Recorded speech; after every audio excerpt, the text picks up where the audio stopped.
Good evening and thanks for joining us. We begin in Syria and what is being called a shameful milestone. 1 million Syrian children have now fled their homes and are living in refugee camps. Camps like this one in Jordan, which has rapidly become the second largest refugee camp in the world. And then there's the suspected chemical weapons attack that has killed hundreds. Britain's foreign secretary said he believes the Assad regime is behind it, yet no one in the world wants to take action. As one Syrian said today, they are leaving us alone to die. Brian Moore has our top story tonight and a warning some of the images in it are disturbing.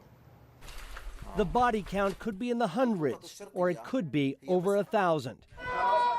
Children among the dead, dying, and injured. Videos like these offer terrifying glimpses, but little clarity on what really happened this week outside of Syria's capital. Evidence points to a chemical attack carried out by the regime of Bashar al-Assad.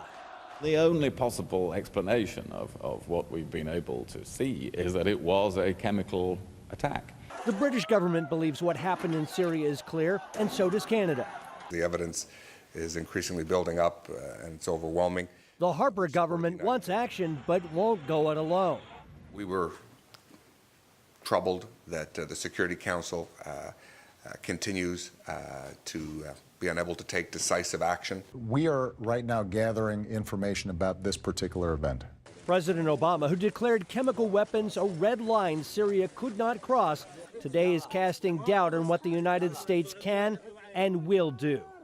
The notion that the U.S. can somehow solve what is a sectarian, complex problem inside of Syria sometimes is overstated.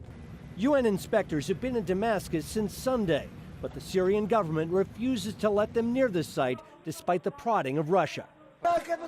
Time is critical because the evidence deteriorates as every day passes. Meanwhile, Syrian refugee camps like these are growing larger by the day. They're now home to 1 million displaced children who care nothing about geopolitics or international law. Among them, 8-year-old Aya. I love Syria, she says. I miss Syria. A little girl and a country that share an uncertain future. Brian Moore, Global News, Washington.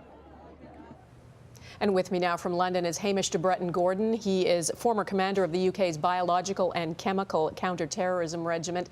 Based on all the video that has surfaced so far, do you have any doubt whether this was a chemical weapons attack? No, I don't. I think looking at all the video and all the evidence, particularly all the symptoms of the casualties that we've seen, there is no really any other explanation that leads to this has been a chemical attack. I think also the fact that Foreign Secretary Haig of the UK has said that the British government has satisfied this is a chemical attack, and President Obama has said something similar. I think that is exactly what we have seen in Damascus in the last 48 hours. And yet I guess the weapons inspectors are in Damascus. They need to get to the scene to absolutely verify. How difficult does that get as each day passes? Well, it certainly gets more difficult as each day passes. We believe a nerve agent, probably sarin, has been used. This is a non-persistent agent. It disperses very quickly after use.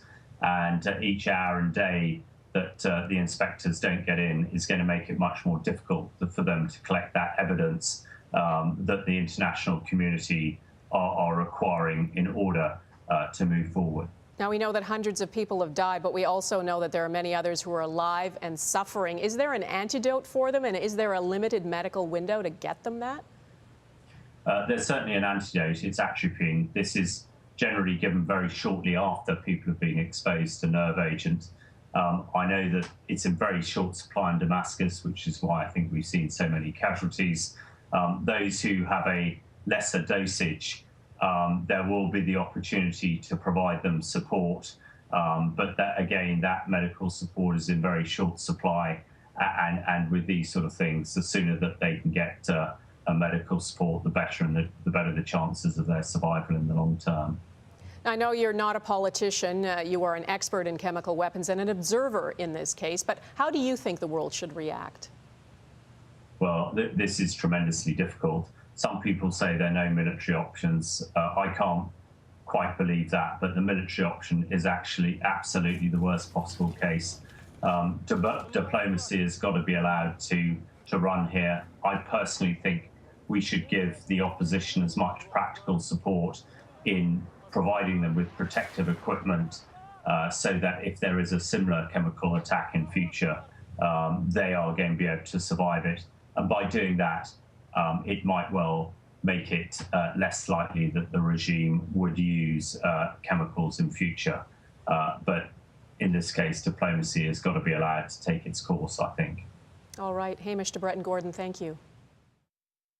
They say a generation is being lost in Syria. For more on the number of child refugees and the help they need, you can go to our website, globalnews.ca.